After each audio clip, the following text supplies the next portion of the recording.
Hello. Hi. Hi, Emily. Hi, Chef. How are you? Cheers. Cheers. This is the way we start things around here. Exactly. All the time. Cheers.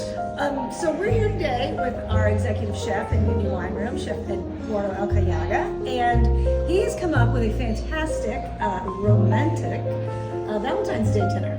Yeah. The idea behind was to, bring couples together, bring people together. We're living such busy lives these days, and we're constantly being pulled by the media, by, the kids, the job, everything. So I thought it would be time to reconnect, have a little fun, and have a great night of romance and fine dining and just pure fun. Just enjoy the little moments sometimes that we get together and make them real unique and create great memories.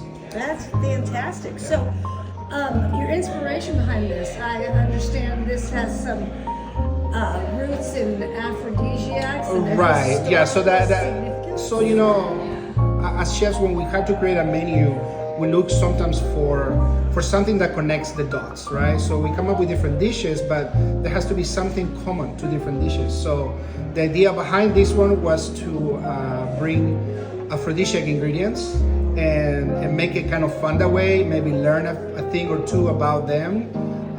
Learn some old stories or some whatever you want to call it, but the idea was that. So we all heard of the old story how oysters can be aphrodisiac, or things that have a specific shapes, or things that might bring the heat in your body a little up, like eating hot peppers or things like that. So anything that creates a sensual, fun experience for the couple enjoying their Valentine's dinner. So, are there oysters on this menu? Absolutely, it's the first bite. All right. So we want to start right off the bat, with a oyster bite, and we do a dish here, which is cacio pepe, but it has a little twist, which is done with Carolina Gold rice instead of the classic pasta dish. So this time we wanted to do, we all love oysters in every form, but I personally really love a nice grilled oyster. And I thought, we already have a concept with the cacio pepe here, so it would be a cacio pepe oyster. So it would be topped with pecorino, cheese, and black pepper. So just to give it a nice, simple flavor to the oyster, but a focused flavor. And being warm is just a nice little first bite with a nice sparkling wine. Sparkling wine. Yeah, we chosen a sparkling rosé this time. So it's Almacita, yeah. It's 100% Pinot Noir from Argentina, done pretty much in the style of Prosecco. So it's a very clean tasting wine.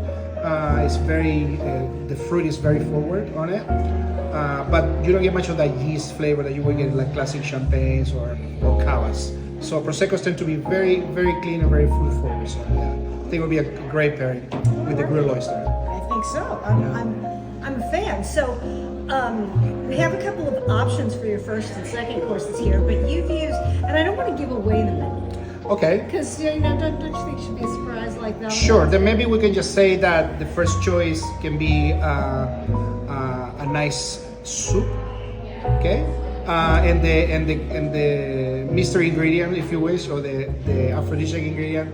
In this case, it would be basil. Okay, we'll find out when we start dinner here what basil has to do with historically or any other way with being an aphrodisiac. And then another one, it's gonna have a different options with pine nuts and honey. So those are another aphrodisiac ingredients there with the first two options. Yeah. Okay. So you have a story about honeymoons. What that brought you to, I think. This. Oh, you wanna tell the story about the honeymoon? Why it's called honeymoon? I didn't know why it was called honeymoon.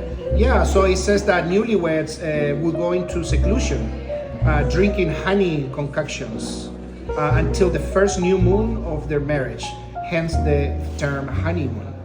So I think that's fun to learn, I mean, who knows if some of these things are true, but who cares? Exactly. It's just supposed to be fun. So, so there's all these little stories and things that I put on the back of the menu for you guys to read as you go through your menu to enjoy these little snippets of history or just fun facts. Yes. You know.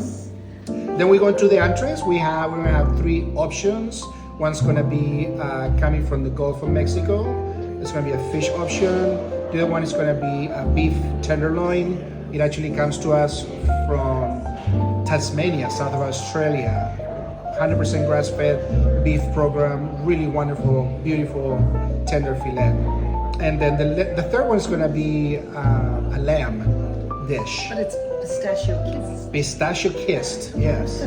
It's a quick kiss from the pistachios there on the lamb chops, yes. Okay, and so what? And then all the ingredients we have there with some of these dishes are cherry, chili peppers, avocados. Cherries or any kind of fruit of those kinds, especially berries. Obviously, strawberries extremely popular during this time of year for Valentine's. The sensuality comes with the fact that you can feed each other a berry and put it on each other's mouth, and I think that's just super cool. I mean, it's a super simple thing to do sometimes, just like sometimes people put their glasses when they're getting married and then do this kind of thing, you know what I'm saying?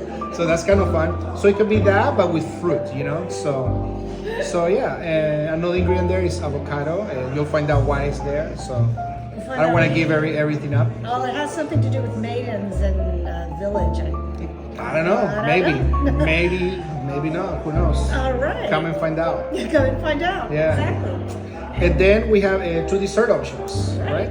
So one is going to be based around Riesling, and that's the other thing. Of course, us being a wine room here, and we want you to experience wines in different ways. So in the food side of things, we always use wines to make a sauce, to make a reduction, to accentuate maybe the one you may choose for that course. So on one of the options is going to be using a Riesling, which as we know, Germany has wonderful Rieslings of all different kinds of sugar levels, from very sweet to very dry, and you know, and our we handpick our Rieslings from very particular areas, like the Mosel, for example. So we take great care to find beautiful wines that will pair with these desserts. So obviously wine is something that's always been associated with Bacchus, right? The god of wine, and that has to do with libations and fun and just, you know, letting loose of your emotions and inhibitions. So that's also wine, obviously considered one of the aphrodisiac. Exactly. And then of course chocolate and berries. You know, that's another option on desserts there, without giving too many specifics. But yeah, so basically it's a menu that's intended for us to have fun, for you guys to have fun and enjoy an experience that's a little bit maybe out of the box, but I think it's going to be very, very nice memory to have afterwards. Well, I can definitely guarantee it is going to be an absolutely delicious menu. And be fantastic wine, the options that we have for you. So, Chef, let us therefore drink up this wine. All right, sounds good. That we may do utterly away with the cowardice of shame and get us the courage of compassion. Absolutely. Happy Valentine's Day. Cheers, happy Valentine's, guys.